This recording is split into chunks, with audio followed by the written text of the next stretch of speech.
Once I learned these 7 things, I've been able to give women some of the most intense and expansive orgasms of their entire lives. And I'm talking about legs shaking, can't even move type of orgasms. So make sure you watch this video till the end. Okay, now let's jump right into it. Today I'm gonna share the 7 best G-spot stimulation techniques so you can be an absolute legend in bed and have her begging for more. But first, before we start, it's important to understand where the G-spot is inside the vagina so you can find it correctly for stimulation. The G-spot is located on the anterior wall of the vagina, which if you're laying down is the top wall or the front. Usually it's about 1 to 2 inches up that wall, but it may be higher or lower depending on the woman. It will feel a little different than the surrounding tissue and is like a little spongy patch with little ridges on it, and it's often described like the outside of a walnut. It's also really important to note that the G-spot is an area of the vagina that needs to be engorged in order for it to be stimulated. I know how it is. Men get hard and they want to just get going right away. But women can take up to 20 to 40 minutes to be fully engorged and ready for penetration. So make sure you give her the time to be fully ready so you can give her the best opportunity to have a G-spot orgasm and to enjoy the stimulation you're about to give her. Okay, so now it's time to share the 7 best G-spot stimulation techniques so you can support your partner in having some of the best orgasms of her life. Number 1, soft tapping. Once you have given your partner the proper foreplay and she's inviting you into her with her hips, you can start by applying your favorite lube and putting one finger, maybe the pointer or the middle finger, into her. But make sure your fingernails are super clean, trimmed, and smoothed out before you do anything. And you can enter her super slowly and just let your finger sit there for a little bit and let your partner settle into the penetration. One of the worst things you can do is get too aggressive to start and just go and then jackhammering your fingers around. So many guys make this mistake and women just like shake their heads and usually they're like, just put it in me already and just stop. So instead you are going to take it slow, enter, and then gently you're going to start by tapping lightly on her G-spot to ask her how it feels. This is not supposed to be fast or hard. It's just to get acquainted to see how it feels for her. Some women absolutely love G-spot stimulation, but some might be a bit numb there and don't feel anything at all. So this is a way to understand what is happening for her. Because if she feels pain or numbness on her G-spot, then it's a signal to just stop trying to stimulate her G-spot altogether. However, if she likes it, then you can continue on to number 2. Number 2, come hither motion. This is the classic that everyone knows about the G-spot, that you stimulate in this come hither type motion. But I just want to make sure you know exactly what that means. Using only your finger pads, you are just gently tickling and dragging your finger on her G-spot. You're not scooping, and you definitely aren't using the point of your finger or the nail. That would be super painful. This is a way to stimulate the entire length of the G-spot and just see how she enjoys these longer strokes. Again, this is a tickle and not the move that will bring her to orgasm, although it could, but we are still in that warm-up phase. Number 3, the indirect tease. On either side of the G-spot, there are 2 parts of the vaginal walls that are jam-packed with nerve endings due to its proximity to the G-spot and the clitoris.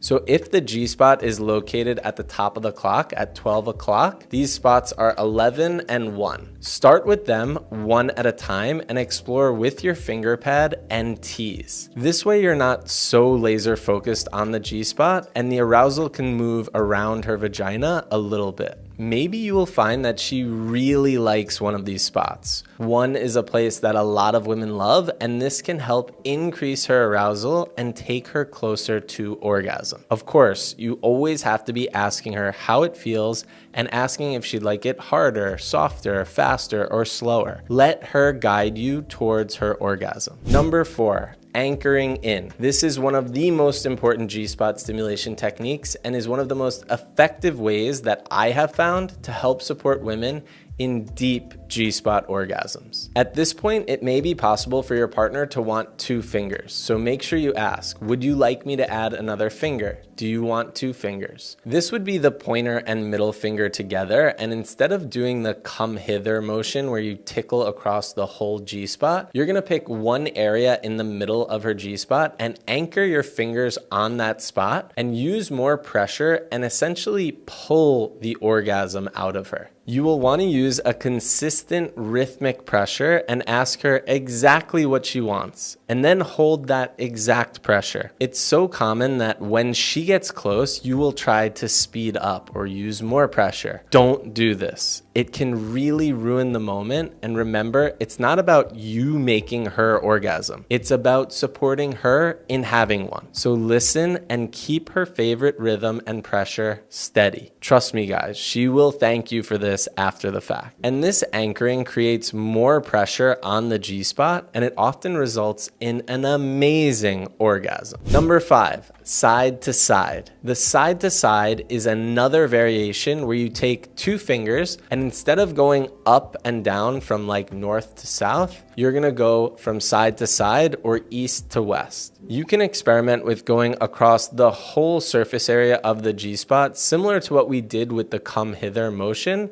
except we're gonna be doing it from side to side. Or you can try anchoring in and going from side to side with a little bit more pressure. I have found that anchoring in and going from side to side with the correct pressure can be extremely pleasurable for some women. In this motion, you can also use your thumb to slide across her clitoral hood at the same time, and this is a super powerful technique that often results in very explosive orgasms. But as always, make sure you check in and see how she likes it first and let her tell you exactly what she wants and needs. Number 6, up and down. In my experience, this is by far the most effective method to giving a woman a squirting G-spot orgasm. This is where you take 1 or 2 fingers and instead of being so hyper focused on the G-spot, like when you would do anchoring in, this is a technique where you are taking your fingers off the G-spot and vigorously moving your fingers in an up and down motion,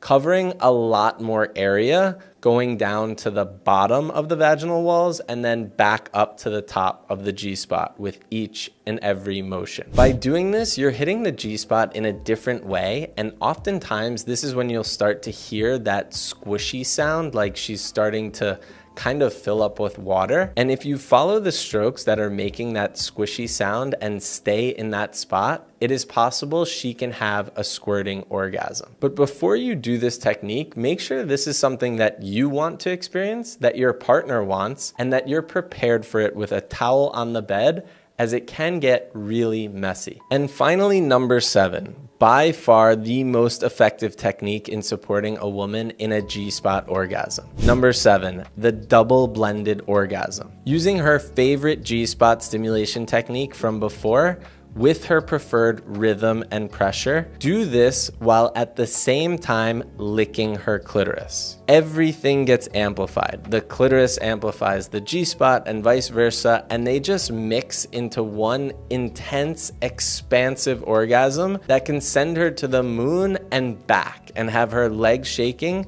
for the next 25 minutes.